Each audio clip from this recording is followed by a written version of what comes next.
The broadcast is now starting. All attendees are in listen-only mode.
Tu vas bien, François?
OK, donc on va commencer. Donc, bonjour à tout le monde et bienvenue à notre webinaire d'aujourd'hui qui va porter sur, il va vous donner une introduction au mesurage de la vapeur. Donc, mon nom, c'est François Tremblay et je vais être votre présentateur pour aujourd'hui. Pour ceux qui ont déjà suivi nos autres webinaires, comme à l'habitude, je vais être accompagné de mon collègue Richard Forbes, qui est notre expert régional, pour une courte période de questions à la fin. Donc, au fur et à mesure de la présentation, si vous avez des questions qui vous viennent en tête, laissez-nous-les dans le chat. Et puis aussi, il y a des questions que vous nous avez données lors de votre inscription. On les a prises en note. Il y en a certaines qui vont être répondues durant la présentation. Et puis les autres, mais écoutez, on va les adresser à la fin de la présentation. Donc, sans attendre, on va... Donc, pour ceux qui n'étaient pas là au dernier webinaire, qui ne nous connaissent pas encore, donc Richard Forbes, qui est notre expert régional pour l'Est du Canada. Richard a une expérience de 35 ans dans le domaine de la vapeur, donc il a couvert probablement tous les différentes applications et les domaines possibles. Donc, j'aime toujours avoir Richard avec moi à la fin pour la période de questions. Richard amène toujours des précisions intéressantes vu son bagage et son expérience. Ensuite, il y a moi, François Tremblay. Ça fait déjà 17 ans que je suis chez Spirax Sarco. Donc, principalement, je suis les marchés hospitaliers pharmaceutiques. Et puis, moi, un de mes rôles chez nous, c'est beaucoup de donner de la formation. Donc, autrefois en présentiel, maintenant, beaucoup à travers des webinaires. Donc, j'offre aussi le support technique aux consultants, donc dans leur design. Et puis, bon, il y a les gens directement dans les hôpitaux et les marchés pharmaceutiques qui me connaissent déjà. Ils me parlent et me rencontrent à chaque semaine. L'agenda d'aujourd'hui, donc, on vous avait promis 4 sujets lors de dans l'invitation. Donc, le premier sujet, quantifier les coûts d'énergie. Donc, c'est probablement la première chose qui nous vient en tête quand on parle de mesurage. Donc, on mesure pour associer enfin $1. Donc, on a un coût en argent à la production de vapeur. On va voir aussi qu'il y a d'autres raisons à ça, mais c'est une des principales raisons, sinon la principale. Ensuite, on parlait de valider la performance d'une chaufferie. Donc, les gens, de plus en plus dans les chaufferies modernes, vont vouloir faire un suivi de leur efficacité de la chaudière. Donc, on va chercher à avoir une efficacité directe, dans le fond, sur les chaudières. On va regarder ça tout à l'heure. La performance, oui, c'est peut-être l'efficacité en chaufferie, mais il y a des gens qui vont chercher même autre chose. Parfois, les gens, c'est pas tant de côté gain d'efficacité, ils vont vouloir peut-être plus gérer les pointes. Dans certains cas, la problématique va être qu'il y a des pointes. Ça va être de lisser, de polir les pointes pour éviter d'avoir de l'emportement d'eau, avoir une bonne qualité de vapeur, et etc. Troisième point, gestion de la distribution de la vapeur. Donc, on veut savoir, en gros, d'où proviennent les pertes dans le réseau de distribution. Donc, on va essayer le plus possible de faire un suivi dans les différents embranchements, voir où il y a des pertes, où ce qui part des fuites de purgeur ou du condensat qui va au drain. Donc, on veut savoir c'est quels secteurs qui sont problématiques pour pouvoir, en bout de ligne, s'améliorer. Et puis, le dernier sujet, je dirais peut-être les sujets souvent qui intéressent le plus les gens, c'est les notions de base au niveau de la débimétrie vapeur. Donc, on va clarifier, dans le fond, les prérequis au niveau de l'installation, donc les longueurs droites, les accessoires qui sont requis. Les critères aussi de performance, c'est pour un compteur. Donc, le ratio de débit, par exemple, la précision, ça peut être aussi la répétabilité. Donc, on va passer à travers tous ces différents critères-là. Et puis aussi, on va regarder les différents types de compteurs qui existent sur la vapeur. Donc, et quand les utiliser, les avantages et inconvénients. Donc, pourquoi on mesure la vapeur? Écoutez, on aurait pu faire une liste très longue des différentes raisons. Mais en gros, dans les 6 carreaux que vous voyez là, c'est vraiment les 6 raisons qui nous reviennent le plus souvent, nous autres, dans notre vie de tous les jours. Donc, en premier, l'efficacité des chaudières. Donc, les gens vont vouloir mesurer la vapeur qui sort de la chaudière. Et puis, ils vont mesurer également ce qui rentre dans la chaudière, donc le combustible, ça peut être du gaz naturel. Et puis, en connaissant les BTU qui rentrent ou les kilowatts qui rentrent dans la bouilloire puis ce qui sort, bon, on peut aller chercher une efficacité. Donc, on va faire un ratio pour aller chercher une efficacité directe. C'est une des principales raisons qu'on entend. Ensuite, il y a les coûts de production. Donc, les gens vont vouloir associer $1 Donc, un coût, un dollar par rapport à la quantité de produits qui va sortir de l'usine. Et puis, l'énergie, ben, ça fait partie du calcul. Donc, je ne veux pas, pour venir mesurer la vapeur pour connaître combien d'énergie, avec précision, combien d'énergie ça a pris pour produire les produits. Ensuite, gestion de la consommation. C'est un petit peu ce que je vous ai dit un petit peu en introduction. Donc, il y a des gens qui vont vouloir un peu polir les pointes sur leur réseau, parce qu'on l'a vu dans les précédents webinaires. Mais, quand on a des pointes momentanées sur un réseau de vapeur, ben, ça peut causer toutes sortes de problèmes, comme de l'emportement d'eau, chute de pression. Donc, les gens vont chercher à mesurer ces pointes-là. C'est quoi l'ampleur de la pointe? Par la suite, prendre action, que ce soit avec des vannes de contre-pression, des accumulateurs. On verra ça plus loin. Facturation. Bon, ça, tout le monde comprend c'est quoi de la facturation. Donc, les gens parfois vont vendre la vapeur. Donc, on va se présenter parfois chez les clients. Ils vont nous dire, bon, nous, la vapeur, elle coûte 12 par 1000 livres, hein, ou 15 par 1000 livres. Donc, souvent, c'est exprimé en dollars par 1000 livres, le coût de la vapeur. Ça peut être aussi au niveau d'un procédé. Donc, il y a certains procédés plus précis qu'on veut vraiment contrôler tout ce qui rentre, tout ce qui sort, donc pour avoir un bon contrôle. Et puis, on va venir monitorer ou faire un suivi du débit qui entre à l'intérieur du procédé. Puis, la dernière raison, bien, souvent, c'est la détection de problèmes. Donc, comme on disait tout à l'heure, là, ça peut être par secteur, donc voir s'il y a des fuites ou des inefficacités en particulier dans certains secteurs du réseau. Et puis, tout ça dans le but de réduire la consommation de vapeur. Il faut savoir aussi la réduction de consommation versus le mesurage. C'est que souvent, de venir justifier l'installation d'un compteur, parce qu'il n'y a pas de, moi je pourrais dire, il n'y a pas de payback vraiment là, clair sur l'installation d'un compteur. On sait qu'il y en a un. On sait qu'en mesurant et en sensibilisant les gens là, à leur utilisation de vapeur, il va y avoir une économie. C'est souvent là que le bas blesse au niveau de la justification. C'est un petit peu intangible. Mais c'est certain que juste en sensibilisant les gens, en installant des compteurs, en mesurant la vapeur, ben, on vient sensibiliser la consommation et puis on va venir réduire la consommation de vapeur là, en bout de ligne. Mesurage typique sur un réseau, ben là, on a pris un petit peu une chaufferie typique et puis voir un petit peu qu'est-ce qu'on peut venir faire comme mesurage dans une chaufferie typique. Donc, en premier, ce qu'on va voir souvent, c'est un compteur sur la sortie de vapeur de la bouilloire. Là, c'est un schéma qui est un peu simplifié, des accessoires qui manquent ici, juste pour montrer un petit peu la localisation. Donc, comme je vous ai dit, ici, on met un compteur sur la sortie. Puis, dans le fond, pour monitorer le débit de vapeur, là, ici, on a des centres de pression, température. Bon, dans ce cas-ci, ils sont montrés comme étant externes. Parfois, c'est intégré dans le compteur. Parfois, on a juste un des deux ou les deux, pression et température, dépendamment si on a de la vapeur saturée ou surchauffée. Mais typiquement, on va venir se trouver une bonne longueur droite à la sortie de la chaudière, puis on va venir installer notre débitmètre à cet endroit-là. L'autre endroit qu'on va venir parfois mesurer, c'est sur les retours de condensat. Donc, vous voyez ici, il y a un retour de condensat. On va venir mettre un compteur.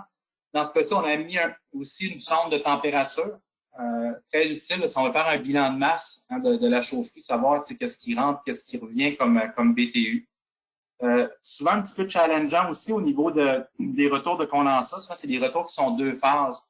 Hein? Donc, on a vu dans les précédents webinaires le flash. Donc, on a du liquide puis de la vapeur dans un même tuyau. C'est un petit peu plus difficile à venir mesurer. On va souvent utiliser des types de débitmètres type magnétique pour ce type des MagFlow, pour ce type d'application-là, où on va chercher peut-être à mesurer aussi une pompe. Si parfois on a une pompe qui est centralisée, qui récupère tout le condensat dans l'usine, dans le bâtiment, on peut aussi monitorer dans un segment noyé à la sortie d'un segment noyé de la tuyauterie, ou même le nombre de cycles de pompe pourrait aussi être un moyen de le faire. Ensuite, ben, on a aussi des compteurs parfois sur l'eau d'appoint de la chaudière. Donc, encore une fois, pour faire un bilan de masse, savoir tout ce qui rentre, tout ce qui sort. Parfois aussi même pour faire un contrôle, quand je pourrais dire, de l'anticipation sur la chaudière. Donc, parfois, on va voir tout à l'heure des contrôles à 2 éléments, mais parfois, il y a des contrôles qui existent à 3 éléments sur les chaudières. Donc, on va venir apporter de l'anticipation à la chaudière en mesurant l'eau qui va venir rentrer à l'intérieur. Donc, un compteur sur l'eau d'appoint.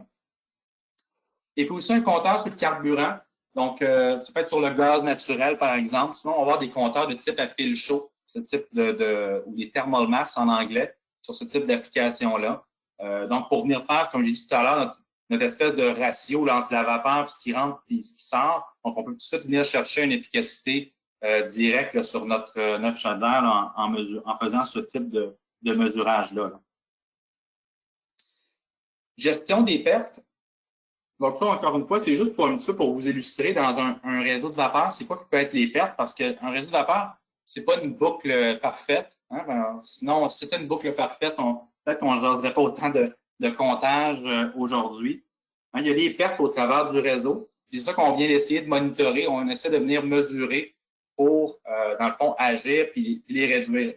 Donc, ce qu'on voit ici sur la gauche, dans le fond, on a un combustible qui rentre dans la chaudière. Donc, on va brûler le combustible pour faire bouillir la vapeur. Il y a une bonne partie des pertes. Écoutez, ça sort dans les gaz dans la cheminée de la chaudière. Il y a un bon 20 qui est perdu là en chaleur. Donc, il existe sur le marché des échangeurs et tout, des economizers pour venir récupérer cette chaleur-là. Ce n'est pas le point de la présentation d'aujourd'hui. Mais il y a une bonne partie des pertes qui se fait là. Il y a des pertes par radiation aussi de la chaudière même, qui est un 3 aussi. Puis les purges. On a vu dans un autre webinaire, il y a des purges qui se font sur les chaudières pour réduire la quantité de solide dissous. Donc, il y a un autre 2 qui est perdu là. Donc, cette partie de gauche-là, aujourd'hui, je dirais qu'à travers notre mesurage, on va être touché un peu indirectement, mais c'est surtout le côté distribution sur lequel on va venir agir en installant des compteurs de vapeur. Donc, les pertes au niveau du réseau de distribution, donc ça peut être un manque d'isolant, hein, des segments de tuyauterie qui ne sont pas isolés. On va causer des pertes parce que je ne veux pas un tuyau qui n'est pas isolé créer un appel de vapeur pour rien. Donc, ça peut être une perte. Ça peut être des purgeurs de vapeur aussi qui fuient sur le réseau. Donc, ça peut être ça, les pertes de distribution. Ensuite, les pertes par le flash. On en a parlé aussi dans d'autres présentations. Donc, des fois, j'ai des réseaux qui opèrent à haute pression. Fait que là, je vais perdre de la vapeur dans mes retours par les évents. La perte qu'on appelle du flash. Donc, soit on va essayer de la récupérer ou souvent, avant de la récupérer, on va vouloir le quantifier, ces pertes-là. Donc, ça rentre là-dedans, le monitoring. Et puis, finalement, les pertes de condensat, bien, ça fait du condensat qui est perdu au drain dans la boucle de vapeur. Ou même, ça peut être pas nécessairement une perte, ça peut être aussi un fait de l'injection, c'est dans certains procédés, ou ça peut être d'injection dans des conduits de ventilation. La vapeur n'est pas nécessairement perdue, mais ça va créer un appel d'eau à la chaufferie, là, de l'eau d'appoint. Donc, on a vu que on peut venir compter cette eau d'appoint-là avec un compteur. Donc, ça aussi, ça va avoir de l'impact là, sur notre monitoring là, à la chaufferie. Anticipation ou gestion de demande. Donc, il y a des gens qui nous appellent pas seulement pour compter et mettre $1 sur leur vapeur. Souvent, ils vont vouloir aussi gérer des problématiques de pointe sur leur réseau. Ça, on va voir ça souvent. J'ai un client typique pour ça. Souvent, c'est les les brasseries, là, ceux qui produisent de la bière. Donc, parfois, on va voir ça sur des pointes peut-être de plus que 25 que la demande habituelle. C'est une augmentation soudaine de 25 c'est quand même une bonne pointe instantanée. Donc, ce qu'on peut faire dans ces cas-là, c'est qu'on va venir se rajouter un deuxième élément de contrôle. Il faut savoir, bien, sur la chaudière, on a un premier élément qui est le niveau d'eau. Là, on va venir se rajouter un deuxième élément, un compteur de vapeur pour faire de l'anticipation. Donc, aussitôt que j'ai ma pointe qui apparaît dans mon réseau, ma pointe que je parlais de 25 mais là, tout de suite, la chaudière va savoir, oups, là, il y a une pointe qui est en train de se faire, il faut que je réagisse, il faut que j'en envoie de la vapeur, parce que sinon, ben, je vais avoir des problèmes probablement d'emportement d'eau. Donc, la pression va se mettre à chuter dans ma bouilloire, puis je vais faire de l'emportement d'eau, puis je vais avoir une mauvaise qualité de vapeur à la sortie. Donc, on voit que ce n'est pas juste des raisons de dollars qui vont venir attirer les gens vers les compteurs. Souvent, c'est juste des questions de procédé puis d'avoir une bonne qualité de vapeur. Sauf quand les gens vont par exemple, injecter leur vapeur dans des produits. Donc, c'est important de ne pas avoir d'eau dans la vapeur. Parlons-en de la qualité de vapeur puis de l'eau. L'effet du titre sur le mesurage, trop souvent négligé. Combien de fois on va arriver dans une chaufferie, les gens vont installer un compteur à la sortie d'une chaudière et puis ils vont mettre de venir traiter leur vapeur avant de compter. Donc, on pourrait penser, vous allez voir souvent dans nos manuels d'installation, on recommande un séparateur. Les gens vont penser souvent que c'est pour protéger le compteur. Oui, en partie, c'est pour protéger le compteur, mais c'est aussi en grande partie pour s'assurer un mesurage précis de la vapeur. Parce qu'il faut savoir que si j'ai une phase liquide dans ma vapeur, la vapeur n'a pas la même masse volumique que l'eau. Hein? Donc, si, par exemple, je vous donne un exemple, quand j'aurais une vapeur, c'est pas quelque chose qui est extrême, ce que je donne comme valeur là, une vapeur qui sera à 95 saturée, c'est un 5 d'eau à travers. Et les gouttelettes d'eau qui sont à l'intérieur de la vapeur, ils ont beaucoup de masse, mais très peu de volume. Donc, ils vont passer à travers le compteur, puis le compteur va saoulir, dans le fond, la quantité de vapeur qui va passer à travers. Donc, c'est vraiment important de ne pas avoir d'eau à l'intérieur de notre vapeur, sinon il y a un bon pourcentage de livres à l'heure de vapeur qui sera tout simplement pollu. Il existe dans la plupart des compteurs un réglage pour venir mettre le pourcentage de saturation de la vapeur. Je vous dirais, en réalité, c'est très difficile de connaître le véritable pourcentage dans un réseau, là, même en temps réel, là, dans le temps. Et même à un point précis, c'est très difficile à savoir. Donc, la meilleure manière de s'assurer d'avoir une mesure qui est précise, c'est de venir se rajouter un séparateur en amont.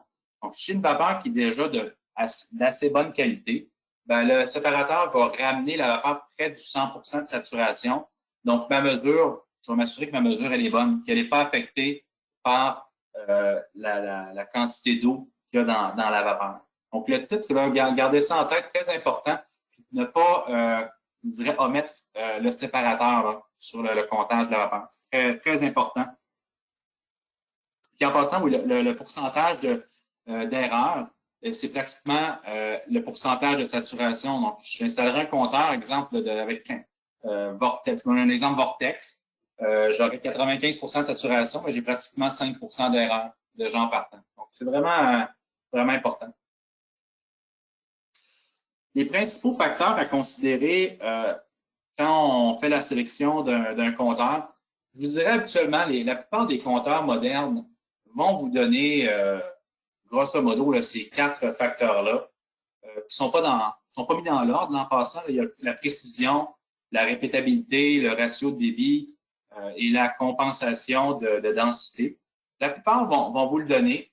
Je dirais, la précision, chaque compteur est plus ou moins précis. Là. Je dirais, ça va souvent de 1 à 2 de précision. La plupart vont être répétables. Puis la compensation de densité, ça vient pratiquement avec tous les compteurs de vapeur. Là. Il faut l'avoir. C'est un prérequis. Là, beaucoup, ça va jouer, c'est beaucoup au niveau du ratio de débit. C'est probablement lui qu'il faut mettre comme premier critère quand on vient sélectionner un compteur de vapeur. Parce qu'il faut savoir, le ratio de débit, on va l'expliquer plus loin, mais je vais juste l'introduire rapidement. C'est vraiment la capacité à lire des bas débits. Donc, si mon compteur n'est pas capable de lire les bas débits, comme sur un réseau de chauffage, on sait qu'au Québec, souvent entre l'été et l'hiver, les débits, c'est complètement 2 mondes différents. Donc, c'est important que le compteur puisse lire les bas débits. Donc, je prends un compteur ultra précis, mais qui n'est pas capable de lire les bas débits. Donc, je vais manquer des lectures. Si je ne lis pas les bas débits, ben, c'est 100% d'erreur. Donc, c'est vraiment important d'avoir un ratio de débit très élevé. Donc, je dirais les 4 facteurs sont importants, mais vraiment avoir un focus beaucoup sur le ratio de débit. D'autant plus que souvent, quand les gens nous appellent pour mesurer leur vapeur, ils ont une connaissance très approximative ou aucune connaissance de leur débit maximum et minimum actuel. Donc, très important d'avoir un compteur qui pardonne de ce côté-là. Il y a d'autres facteurs plus secondaires aussi qu'il faut regarder. La perte de pression. Donc, la perte de pression, selon le principe de compteur, ça pourrait être problématique. Donc, il y a des compteurs qui vont créer très peu de perte de pression, puis d'autres que par le principe, leur principe de fonctionnement vont créer de la perte pour pouvoir mesurer. Donc, ceux qui créent de la perte, on va tendre à les mettre beaucoup sur de la haute pression. Puis, il y en a d'autres qui créent moins de pertes, donc on va les mettre. Il y a d'autres principes qui sont meilleurs pour la basse pression. Par exemple, un réseau, quand je parle de basse pression, souvent 15 PSI et moins, c'est là qu'on va commencer vraiment à regarder beaucoup la perte de pression à travers le compteur. Les longueurs droites disponibles, ça aussi, ça va venir influencer le type de compteur, surtout sur un rétrofit. Souvent, sur un réseau, on n'a pas toujours le luxe ou ça n'a pas été prévu au départ d'avoir des bonnes longueurs droites. Donc, selon le principe de compteur, on va demander les longueurs droites différentes. Il y en a qui c'est plus compact, il y en a qui c'est un petit peu plus long comme longueur droite. Donc, vraiment, garder ça à l'esprit. Finalement, certificat de calibration. Donc, certains compteurs vont offrir des certificats de calibration quand même assez importants parce que quand on installe un compteur, souvent, on ne va pas mettre un deuxième compteur en série pour vérifier le premier compteur, là. Donc, c'est vraiment d'avoir un certificat de calibration, un compteur qui a été mis sur un banc de test en usine, qui certifie la mesure. Ça peut être rassurant là, dans le fond, pour le client de savoir là, que le compteur, dans le fond, il a déjà été testé en usine. Donc, les facteurs, pour aller un petit peu plus dans le détail, le premier facteur, la précision ou incertitude. Donc, l'habileté du compteur à indiquer la valeur correcte. Donc, on voit notre cible en haut à droite. Donc, ce compteur-là qui est très précis, donc il va toujours envoyer sa flèche là, dans le bullseye. Et puis, il y a deux types de pourcentages. C'est juste de faire attention. Tout le monde comprend c'est quoi un pourcentage de précision, mais juste comprendre, il y en a quand même deux types de précision. Il y en a une que c'est pourcentage du débit mesuré. Donc, c'est celle qu'on va venir rechercher la plupart du temps. Donc, si j'ai un débit réel de 100 livres à l'heure, ben 3 d'erreur. Donc, j'ai 3 livres à l'heure dans le fond d'erreur, plus ou moins 3 livres à l'heure. Dans certains cas, juste porter attention, il y en a que c'est sur la plage de mesure. Donc, ça c'est vraiment différent, là. Donc, si j'ai encore mon 100 livres à l'heure qui passe dans la tuyauterie de vapeur, ben, mettons que j'ai un compteur que sa plage, lui, peut lire, par exemple, entre 0 et 1000 livres à l'heure. Ben, lui, son 3 il est sur la plage, il est sur le 1000 livres à l'heure. C'est 3 de 1000, fait qu'il est toujours à plus ou moins 30 livres à l'heure. Donc, à 1000 livres à l'heure, c'est correct, j'ai 3 c'est pas si mal, mais quand je tombe au débit plus faible, comme exemple 100 livres à l'heure, ben là, je suis encore à plus ou moins 30. Là, mon pourcentage d'erreur, il augmente vraiment de beaucoup, là, 30 d'erreur.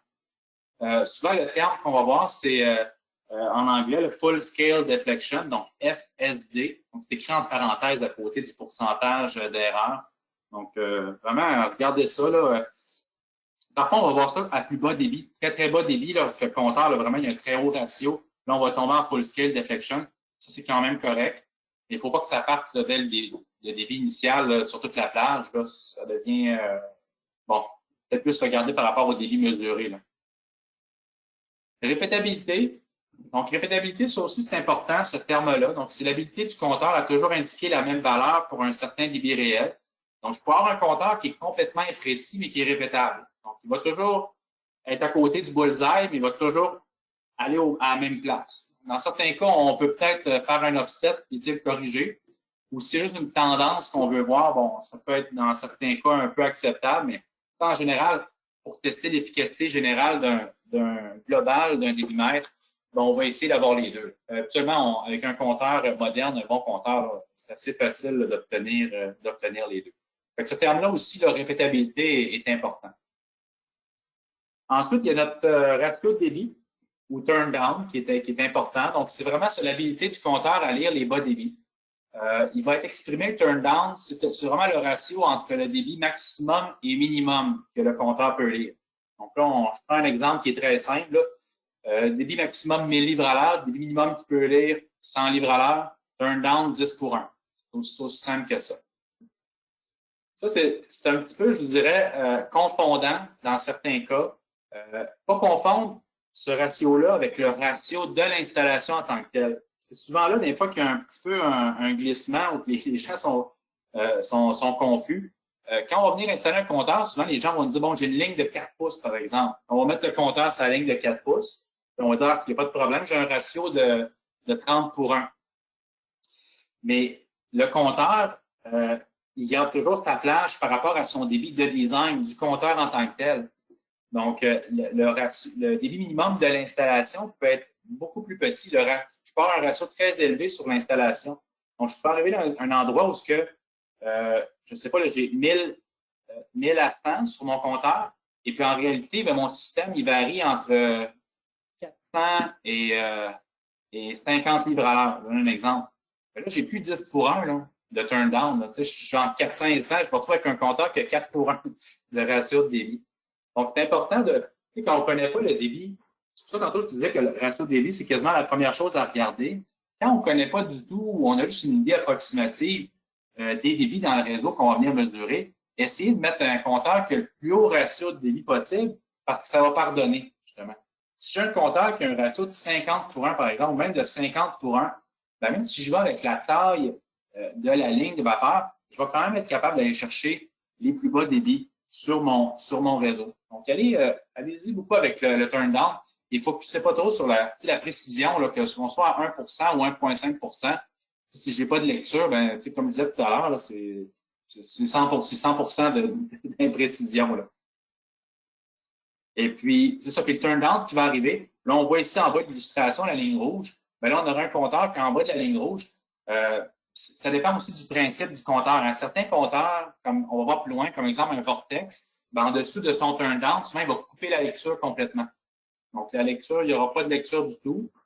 Ou d'autres compteurs qui sont à différentiel de pression, comme étant une plaque orifice ou un orifice variable, ben, lui, il va quand même avoir une lecture en dessous de son turn down, mais ça va être une lecture, ça va être un peu n'importe quoi, là, la lecture.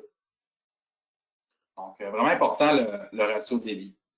Compensation de densité, c'est un petit peu pour le principe, parce que je vous dirais aujourd'hui, les compteurs modernes ont tous la compensation de densité intégrée dedans. Donc, compensation de densité, elle se fait soit en pression ou en température.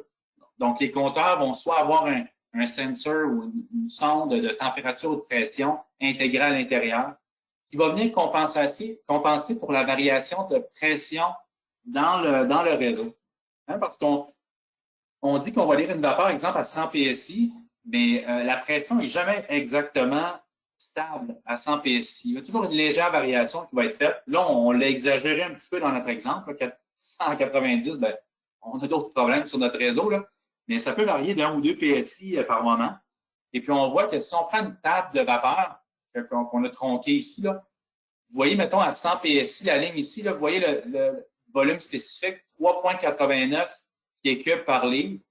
Si je vais à 90, ben, je suis à 4,24 pieds cubes par livre. Fait que le volume n'est pas le même.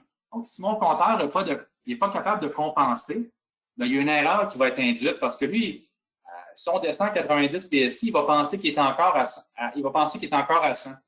Donc, il va surlire ou sous-lire la quantité de vapeur qui va être lue. C'est important, intégrer un compteur, soit la pression. Donc, le compteur va lire la pression, puis il va venir, lui, il y a la table de vapeur intégrée dedans, le compteur, puis il va venir ajuster le volume spécifique, ou en température, sur de la vapeur saturée. Donc, on voit sur de la vapeur saturée, la pression suit la température. Donc, c'est une autre manière de venir aussi compenser. On peut mettre un petit sensor de température. Petite parenthèse, parfois, on peut avoir de la vapeur. Il y en a peut-être qui ont déjà entendu parler de vapeur surchauffée. Donc, parfois, on a de la vapeur qui est surchauffée. Dans ce cas-là, il faut compenser avec les deux. Donc, en température et en pression. Hein, parce que sur la vapeur surchauffée, la température ne va pas nécessairement suivre la pression. Donc, pour les compteurs qui lisent la vapeur surchauffée, ça prend les deux mesures. Montage typique recommandé. J'ai parlé tantôt à l'introduction, il y a différents accessoires qui n'étaient pas montrés. Donc, ils sont là, les accessoires qui sont recommandés pour l'installation d'un compteur. Donc, notre fameux séparateur qu'on a parlé tout à l'heure, donc un séparateur de vapeur avec un bon purgeur de vapeur. Habituellement, on va mettre un purgeur de vapeur de type à flotte et thermostatique, qui ne fait pas d'accumulation de condensat dans le système, donc un purgeur qui est modulant. Donc, on va venir ici redresser, comme j'ai dit tout à l'heure, redresser notre titre de vapeur à 100% pour avoir une bonne lecture de vapeur. Puis aussi, on va protéger, s'il y a de l'eau qui est emportée dans la vapeur, on va protéger notre équipement aussi contre les gouttelettes. Qui circule à 80 pieds secondes dans la ligne de vapeur. On va protéger notre compteur contre ça également. Dépendamment de comment le séparateur est fait, comme dans ce cas-ci, on vient de mettre un purgeur d'air sur le dessus pour sortir les incondensables. Ça peut être un bel ajout. Je vais revenir aux vannes d'isolation, mettre un tamis également, c'est pour enlever les débris qui pourraient être entraînés dans le système, qui pourraient endommager notre compteur. Dans ce cas-ci, vous voyez, on a la sonde de pression qui est ici, puis on a rajouté une sonde de température aussi sur la ligne. Fait que probablement, dans ce cas-ci, on lit la vapeur qui est surchauffée. Donc, ils ont mis un séparateur quand même, mais on compense les deux en même temps. Bon, c'est un exemple d'installation. Et puis, ce qui n'est pas montré sur l'installation, ici, ça, je veux revenir à la vanne d'isolation.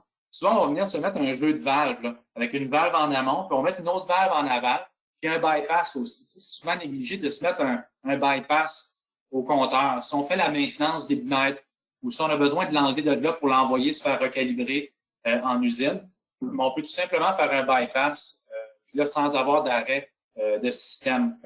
Aussi, prévoyez-vous un bypass là, pour votre compteur. Ici, ce qu'on voit dans un check valve, dans certains cas, on va se mettre un check valve, comme par exemple, quand on a plusieurs chaudières à vapeur dans la même chaufferie, ben, ça pourrait arriver que, je sais pas, j'ai une chaudière qui est en arrêt, puis j'ai un compteur sur cette chaudière-là. On ne veut pas qu'il y ait un débit qui revienne dans le sens inverse, qui va venir endommager les composantes internes du débitmètre. Donc, c'est pour ça, dans ce cas-là, qu'on va venir mettre, dans ces cas-là, un clapet de retenue. Les longueurs droites, ça aussi, c'est un sujet en soi là, pour l'installation de compteurs. Vraiment faire attention à ça au niveau de vraiment respecter les longueurs droites recommandées par les manufacturiers. Dans ce cas-ci, on voit les images, bon, ça ressemble à un compteur qui est de type Vortex qui est montré là. Donc, les longueurs droites que vous voyez ici peuvent varier selon le principe. Dans ce cas-ci, ça serait un Vortex. Donc, on va exprimer en diamètre de tuyauterie les longueurs droites. Donc, typiquement, on va dire, bon, ben, en amont, ça me prend, par exemple, 10D. Donc, 10D, 10 fois le diamètre de la tuyauterie en longueur droite. Et puis, en aval, on demande aussi une autre longueur droite, mettons 5D dans ce cas-là. 5 fois le diamètre en aval. Longueur droite en amont, c'est vraiment ce qui est plus critique. En aval, un petit peu moins. Si vous avez un endroit à tricher, là, puis vous êtes vraiment serré, c'est plus de tricher en aval qu'en amont. C'est vraiment en amont que c'est vraiment critique de part de turbulence dans notre vapeur pour venir faire notre mesurage. Les longueurs droites vont venir aussi varier selon la combinaison qu'on a en amont. Donc, si on a deux coudes 90 degrés ou si on a une valve d'isolation, c'est probablement des cas où on a besoin de plus de rallonger les longueurs droites en amont. Il faut juste faire attention, comme dans ce cas-ci, c'est mal montré. Là, on voit ici les réduits concentriques. Là. Essayez le plus possible d'utiliser des réduits excentriques quand vous installez un compteur de vapeur pour éviter l'accumulation de condensat. Comme dans ce cas-ci, vous voyez, en amont, on pourrait accumuler du condensat, à moins de mettre un bon purgeur à proximité. Donc, faire attention à ces choses-là. Mais d'habitude, on essaie de mettre plus des réduits excentriques. Puis aussi, pas trop essayer de réduire. Ça, tantôt, j'expliquais qu'en mettant un compteur qui a beaucoup de ratio de débit, on n'aura pas besoin de mettre toutes sortes de réduits en amont et en aval des débitmètres. Ça va avoir pour impact aussi d'éviter ces situations-là, là, qui parlent de l'accumulation de condensat, puis aussi de réduire les vitesses.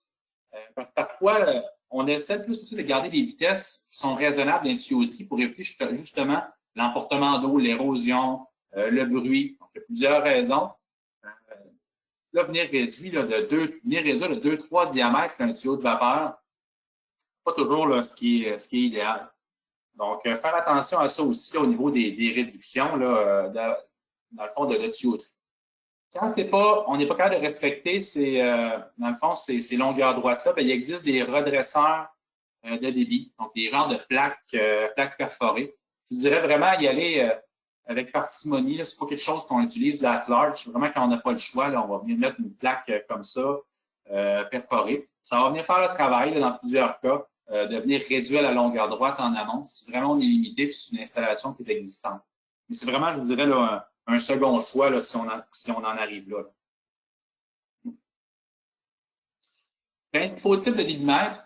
Donc, nous, on va surtout se concentrer sur la vapeur. Donc, la vapeur, c'est le but du webinaire aujourd'hui.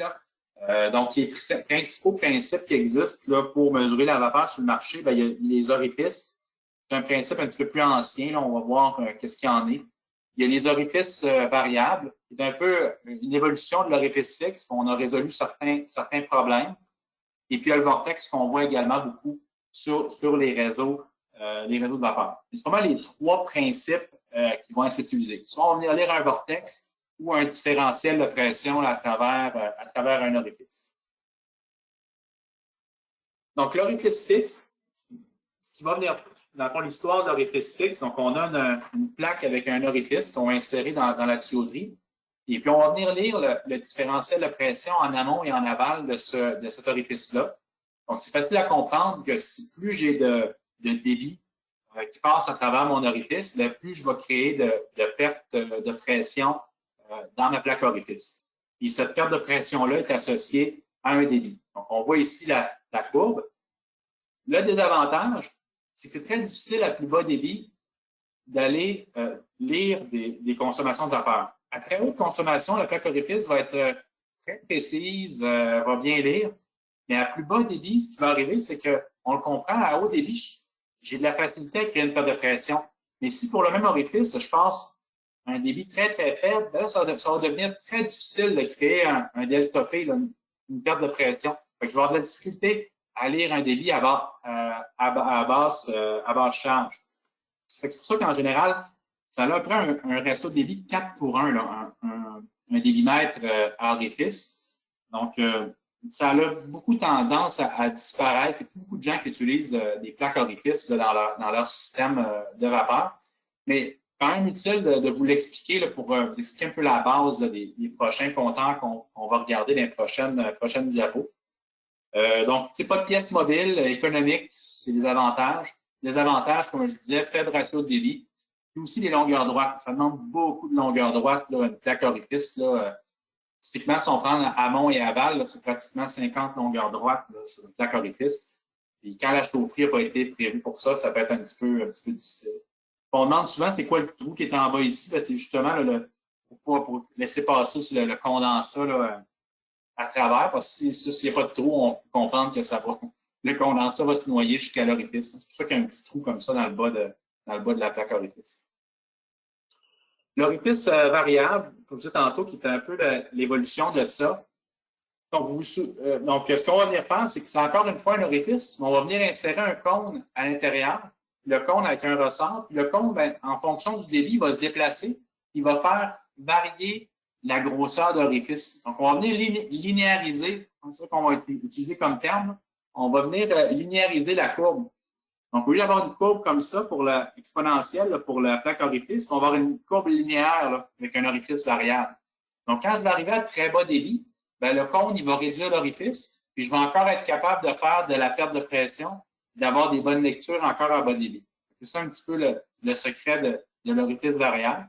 Donc, pour le reste, la tiraille, c'est pas mal la même chose. On a un transmetteur de pression différentiel. Donc, il va venir prendre le P1, P2, là, le différentiel, qui va le convertir en un 4 à 20 mA, qui va aller à un contrôleur, qui va afficher un débit massique de vapeur. Donc, avantage, on peut aller jusqu'à 100 pour 1 de ratio de débit avec ce type de compteur-là. Et également, les courtes longueurs droites. Donc, on parle souvent de 6 diamètres, 3 diamètres en aval. Donc, sur de l'existant, ça peut être assez avantageux. Les avantages, bien sûr, ça a un coût d'avoir de la performance. Donc, le coût est beaucoup plus élevé. Et puis, on a des pièces mobiles aussi à l'intérieur. Donc, avec le temps, c'est sûr qu'il y a un ressort. Donc, avec le temps, le compteur le ressort peut se fatiguer avec le temps. Mais souvent, ce que je dis aux gens, c'est que vous achetez souvent une mesure. D'acheter une mesure, c'est pas acheter nécessairement un coût de compteur. Donc, c'est de regarder qu'est-ce que ça peut coûter de ne pas avoir de mesure là, à bas débit. Souvent, on va le justifier de cette manière-là. Ensuite, il y a le débitmètre à vortex. Donc, le nom le dit. Donc, on a à l'intérieur un corps ici qui va venir créer des turbulences hein, en aval. Et puis, on a un petit piézoélectrique à la sortie qui va venir vibrer là, en fonction des vortex qu'on a d'un côté puis de l'autre dans le fond du piézo. Et puis, c'est ça le principe du vortex, c'est que cette vibration-là va être convertie en un signal puis qui va nous donner un débit de vapeur. Donc, le vortex a quand même un bon ratio de débit, souvent jusqu'à 25 pour 1, c'est quand même très bon. L'avantage, c'est pas de pièces mobiles, économique aussi pour les petits diamètres. Puis la perte de pression aussi, si je suis à plus bas débit, je l'expliquais tout à l'heure dans l'introduction, pour de la basse pression, ça peut être un petit peu plus challengeant de créer une perte de pression. On va aller souvent avec des vortex pour ces plus petites pressions-là. Pour les gros diamètres, c'est sûr que ça devient dispendieux parce que vous voyez comment c'est fait un peu. Là, ça devient un petit peu plus dispendieux de mettre un vortex. Et puis aussi les longueurs droites. Il y a des longues longueurs droites sur un vortex. Mais quand on a la disponibilité de longueur droite, il n'y a pas de problème. Fait que lui, ce qu'il va venir faire, tantôt, je vous disais que certains compteurs en bas d'un certain débit vont couper la mesure. Ben, souvent, c'est ça, c'est un vortex. Ce qui va arriver, c'est qu'en dessous, mettons 25 pour 1, ben, il va couper complètement la lecture. Parce qu'à un moment donné, il va confondre, dans le fond, la vibration avec l'ambiant. C'est mieux de couper, dans le fond, la lecture de débit pour ne pas avoir d'erreur de mesurage.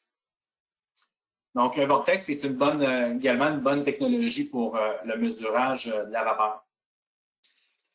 Finalement, certificat de calibration, qui était un autre des critères secondaires qu'on avait mentionné là, en introduction. Donc, certains manufacturiers, dont nous, là, Spirax Sarco, là, vous voyez l'image qui est là, c'est un banc de test sur lequel on met nos compteurs avant de les envoyer sur le marché. Donc, on va offrir un certificat de calibration en usine. Donc, le manufacturier va venir mettre son compteur sur un banc de test, puis il va tester plusieurs points.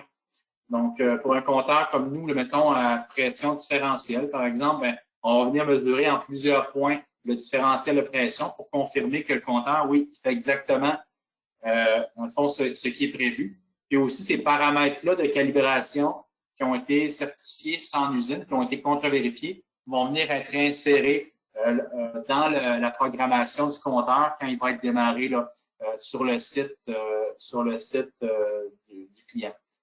Fait qu'il y a deux choses, ça, il y a soit la calibration comme certification en usine ou soit l'alternative, c'est dans le fond comme une certification à sec. Donc, d'autres manufacturiers vont venir prendre des mesures de tolérance, de fabrication. Puis on se dit, bon, si le compteur il a été fabriqué et qu'il respecte les tolérances côté fabrication, ben, il devrait lire correctement le débit. Donc, il y a deux façons de voir les choses. C'est un autre, des fois, des critères secondaires. Ça revient un peu à ce que je vous disais. Rarement, on va mettre deux compteurs en série. Donc, un deuxième compteur pour vérifier le premier. Donc, c'est intéressant d'avoir ça en main, un certificat pour se rassurer au niveau de la lecture. Donc, c'est ça qui met un petit peu fin à cette introduction-là sur les compteurs de vapeur. C'est un petit peu rapide. On va commencer à prendre des questions. Je ne sais pas, Richard, est-ce que tu as pu noter quelques questions en cours de présentation? Oui, bonjour François, belle présentation. Bon avant-midi à tous. Oui, j'ai des questions qui sont intéressantes. Et puis, bon, tu as bien résumé un peu les bases fondamentales sur la mesure de vapeur. C'est des points importants. J'aimerais juste ajouter, comme tu as mentionné au début, François, les compteurs sont souvent les plus négligés dans une installation de vapeur. On voit plein d'installations, belles chaufferies, etc., mais il n'y a jamais de compteur installé à la sortie, les points de mesure. Tu sais, c'est comme un automobile, si tu n'as pas un compteur, tu as une tank à gaz, si tu as rempli, tu as fait tant de millage. C'est la même chose que un bon matin, ta chaudière, tu as fait tant de débit de vapeur. C'est vraiment important au niveau de la consommation de vapeur, de bien mesurer. On ne peut pas gérer ce qu'on ne peut pas mesurer, ça c'est important. J'ai une question spécifique, François. Il y a quelqu'un qui me demande, j'ai aucune idée sur ma consommation de ma vapeur, mais j'ai un tuyau de 4 pouces puis à 100 livres. Comment je peux déterminer, avoir une idée de ma consommation de vapeur? Bien entendu, la meilleure information, c'est un compteur, mais face à part, tu peux faire le bilan de tes équipements. Tu peux chercher des indices comme faire le bilan de tes équipements. Tu peux peut-être évaluer si une station de pression de 100 livres à 15 livres. Tu regardes la dimension de ton régulateur de vapeur avec les tableaux des manufacturiers. Ça peut te donner quand même une certaine bonne indice avec ta tuyauterie de vapeur avec une vitesse, normalement, lorsqu'on fait un zinc, à 120 pieds secondes, ça donne un autre indice aussi. Et un autre indice, tu as des valves de contrôle sur des échangeurs de chaleur avec une jauge de pression en amont, en sortie, puis le coefficient de la valve ou le CV de la valve, on peut calculer le débit à travers. Juste faire attention que les valves sont souvent oversizées. L'HP de la chaudière nous donne aussi un indice. Et puis, on peut toujours aussi valider sur une station de pompage de récupération des condensats on regarde le niveau d'eau, le jauge à niveau d'eau, on prend le temps que ça prend pour se remplir. Et puis, on peut valider de cette façon-là un peu combien j'ai d'eau dans mon réservoir. Et puis, aussi, on peut faire une estimation là, de notre bâtiment, BTU Pampicoré. Ça donne des indices, là. Mais comme tu disais tantôt, François, en résumé, si tu fais un choix de compteur, ben, qu'est-ce qui pardonne beaucoup, c'est la rangeabilité. Fait que si tu fais une tuyauterie de 4 pouces, tu mets un compteur avec un haut turn-on, c'est ton tuyau de 4 pouces, ben, devrais te frapper dans le mille. Sinon, tu peux avoir des compteurs qui sont erronés. C'est important. Une autre question sur la durée de vie d'un compteur. La durée de vie d'un compteur, c'est vraiment embêtant de dire. Je vais y aller sur mon expérience. J'ai vu des compteurs qui n'ont pas résisté à plus de 2 à 3 ans. Un facteur qui est important sur la vapeur, c'est la température. L'électronique est souvent une problématique sur les hautes températures. Fait que si le compteur n'est pas installé dans la bonne position, ben, la chaleur va affecter l'électronique puis le compteur va mourir. Mais dans d'autres cas, j'ai vu des compteurs qui ont fait 10 à 15 ans facilement. J'en ai même jusqu'à 20 ans d'installer sans aucun problème. Fait que, ce qui est important dans ces cas-là, ce sont des compteurs qui ont été utilisés à long terme, c'est de vérifier la calibration, c'est peut-être un petit point à noter. Puis, l'autre question que j'ai, c'est sur les coûts de la vapeur. C'est certain que ce n'est pas un cours basé sur comment calculer les coûts de vapeur, là. Mais bien entendu, le compteur de vapeur devient primordial dans ces cas-là. Sinon, il faut considérer certaines variables, là, à quel endroit qu'on veut mesurer à la chaufferie ou sur la ligne de distribution ou au point d'utilisation, ou si on vend la vapeur. Puis, ce qui est important de savoir aussi, qu'est-ce qu'on doit inclure dans notre prix pour établir le coût de vapeur. En réalité, il faut utiliser le calcul d'efficacité carburant versus vapeur. Prix du gaz ou l'électricité, il faut inclure le traitement d'eau, il faut aussi calculer l'électricité pour le ventilateur ou les pompes d'alimentation d'eau aussi, les coûts de traitement chimique aussi, ça rentre en ligne de compte, le coût de l'eau aussi et les eaux usées, puis la main-d'œuvre et les coûts d'entretien, tout ça fait partie du calcul pour établir le coût de la vapeur. Généralement, le coût du combustible représente à peu près 80-85% de la valeur du coût de la vapeur. C'est des questions qu'on a, François. J'en ai pas d'autres pour l'instant. J'en ai répondu par le chat aussi. Là. Je ne sais pas si tu vois d'autres questions de ton bord, François. Écoute, non, je regardais pendant que tu répondais aux questions, Richard. Non, ça a l'air à faire le tour. De toute façon, on a un questionnaire de toute façon à la fin. S'il y a d'autres questions qui reviennent, s'il vous plaît, nous les poser. Puis on va vous revenir avec les questions ou nous contacter directement. On est toujours disponible pour répondre ou si vous avez besoin qu'on vienne vous visiter, on est là pour vous. Écoute, on vous remercie d'avoir été là ce midi avec nous pour cette présentation-là. Merci à toi, Richard. Bon, merci, François. Écoute, dernier point, je vois qu'il y en a beaucoup qui vont avoir des certificats de formation. Oui, on en aimait. Fait que je vois les gens qui ont demandé, comme tu disais tantôt, sur les questions. On vous le fait racheminer. Super. Merci, François. À la prochaine. Merci, à la prochaine.